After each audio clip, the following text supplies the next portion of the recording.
Humans are some real creative creatures. Whenever the inventor finds some new thing, they always think, wow, this is cool. Then, how can I kill people with this invention? That's what happened with radioactive stuff, but we're not here to talk about that today. We're looking at the humans who are both creative and dumb. The discovery of radioactivity led to some real wacky inventions, most of which did the complete opposite of what they advertised. First, Radithor. It's jaw-droppingly effective. Literally. Want to see why? Let's meet Eben Byers. He was a pretty standard 20th century businessman, probably paying his workers 3 pennies and a pint of dog crap a month, while he went around being slightly competent at golf. One day, the poor guy broke his arm when he fell off his bed on the train. Guess what the doctor prescribed him?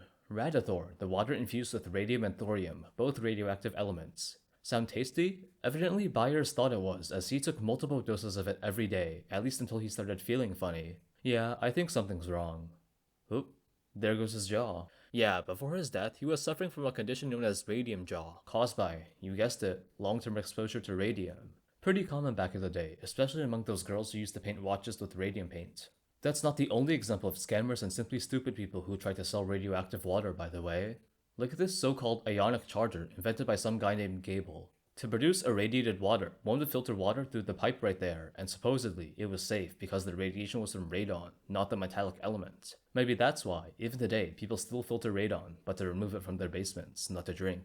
If you're too lazy to pump your own water, you could always get a revocator, which was basically a pot lined with uranium and radium. To use, all you have to do is fill it up and let the water fill with the radioactive goodness overnight. Make sure to drink at least 8 glasses daily, or more. But I've got to give credit where credit is due. The revocator actually ensured that the radioactive doses were mostly harmless. Instead, all you have to worry about is the lead and arsenic that also shows up in the water. Of course, even if that's too much effort for you, you can always get your water supplied directly from the source. It didn't really matter where you were in America. There were suppliers across the entire lower 48 from Arkansas to Minnesota. Sorry, Alaska and Hawaii. Unfortunately, nowadays, if you want to get radioactive water, you'll have to import it from abroad, perhaps from Borjomi, Georgia. We've got the radio indoctrinator next. Catchy name, I know, right? Anyways, this little tool was invented by William J. A. Bailey, who also created that wonderful Radithor drink. Yeah, with those credentials, you already know it's going to be a beauty of a product. The radio indoctrinator was used to stimulate one's skill in bed, if you get what I mean. How did it work?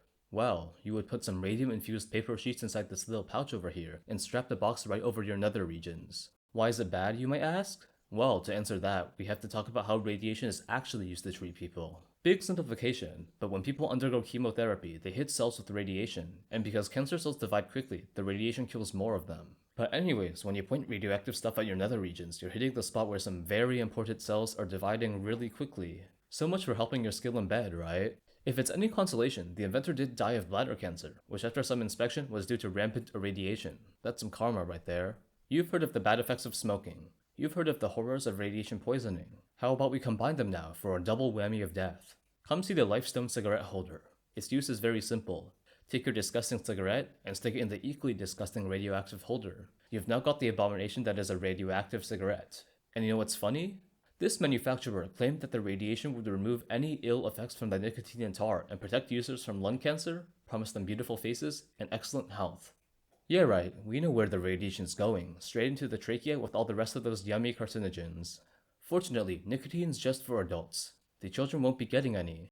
Except the Germans, who of course have the best science in the world, powerful enough to inject radiation into candy. In fact, there's a sweet treat for everyone. If you like gummies, just pick up some radium pastillum produced by Heidelberger Radium Sakel. There's many fruity flavors to choose from, enough to taste that glowing rainbow.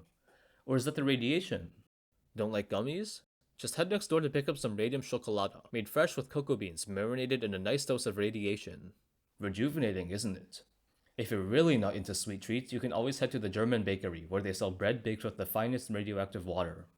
Now, all of these inventions are cool, but I've been neglecting the simplest way of making fake radioactive cures. Just stick it in a pill. There were radioactive pill manufacturers all over the world, including one in good old America, the United Radium Products Corporation. They spent their short-lived existence producing Radione, a one-a-day tablet that claimed to give its users the strength of iron and the energy of radium. Yeah, you'll be feeling strong alright with the collapse of your muscles and facial features from all the radiation poisoning. If we hop across the pond, we can see that our British friends are just as dumb as us, creating this wonderful injection known as Radiofan, and claim to cure all kinds of problems, including gout, rheumatism, arthritis, sciatica, lumbago, muscular pains, neuralgia, cholecystitis, cholangitis, pyelitis, and cystitis. I don't even know what half of those are. But maybe they were right when they claimed that the treatment was specifically suitable for the careless or unintelligent patient. Aren't you guys glad that modern medicine exists? Thank God that we don't have to believe in this radioactive stuff for curing our diseases. Instead, we can head to the doctor and pay 10 grand to get ourselves checked up. Maybe it's better to risk the radioactive stuff instead with those prices.